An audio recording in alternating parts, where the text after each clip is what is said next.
اهلا بكم، عاملين ايه؟ ازيكم؟ فيديو جديد من قناه تركاب فوتوشوب.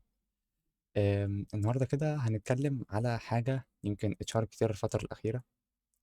آم، او بقت دارجه شويه انها في الاستخدام في شغلي، حتى انا عامه، او في الشغل اللي انا بقيت بتفرج عليه. الا وهي حاجه اسمها الموك اب.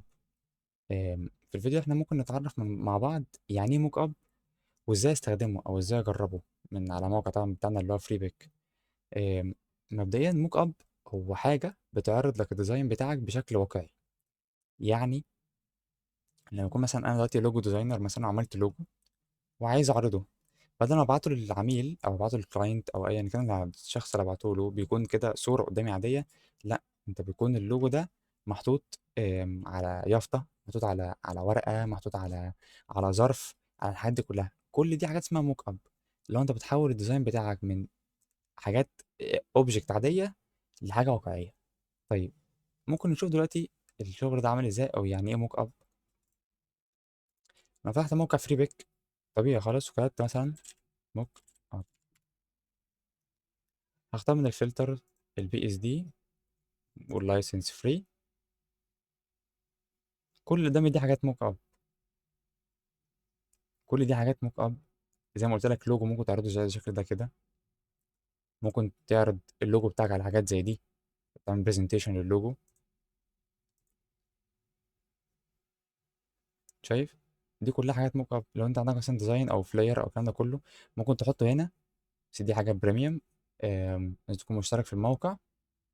تحطه هنا يعني، وهيبان قدامك ان انت محطوط في الشارع او زي محطوط في الشارع. ممكن تبان حاجه زي دي حاجه زي دي فري. طيب، ممكن اجرب حاجه زي دي استخدمها ازاي؟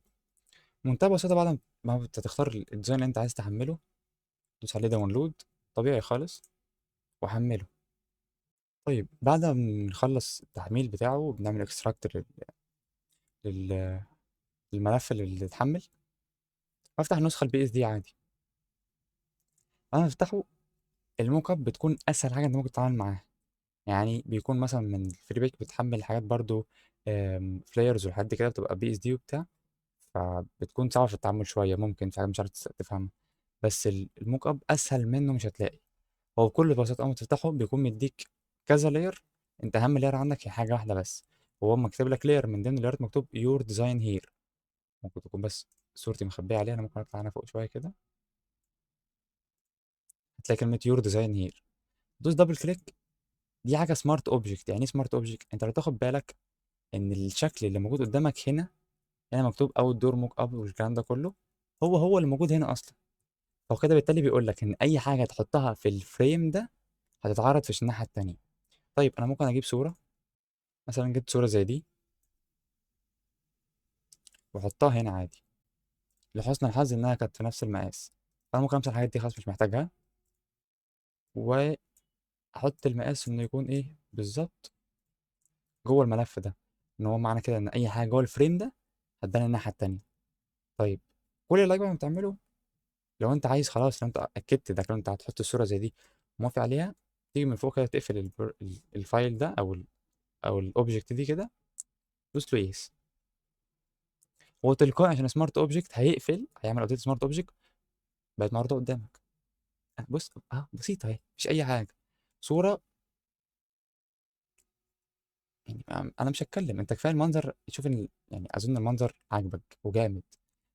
لو حاجه زي دي ما كانتش موجوده، او حاجه زي دي ما كناش نعرف نعملها، جبت الصوره اهي،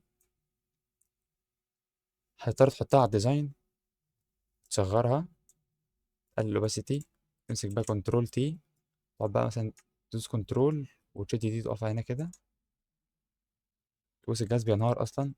تحط دي كده مثلا هنا، وتعمل بقى في الحركات الخزعبلية دي كده،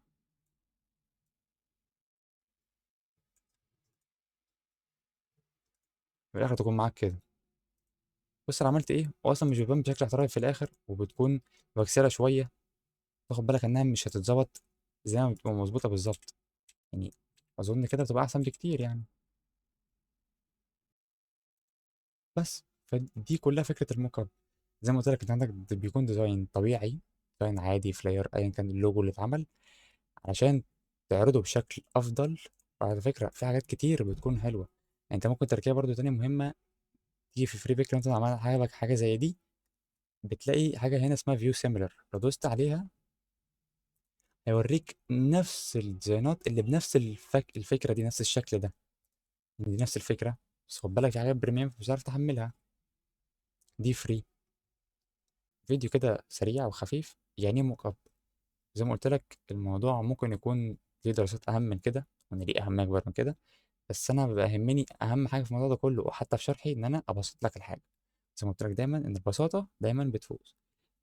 انا اللي اعرفه كده، او انا اللي انا اترجمه او اللي انا افهمه عن الموك اب، ان هي كده بتحول لك الديزاين بتاعك من حاجه عاديه لحاجه واقعيه. فده لو شرحته لك بس، ووريتك مثال كمان بتعمل ازاي.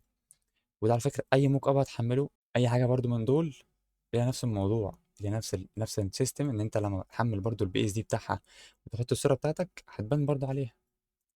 ممكن ندور كده على حاجه نعملها تيست برضو بسرعه. مثلا صوره زي دي شكلها رايق.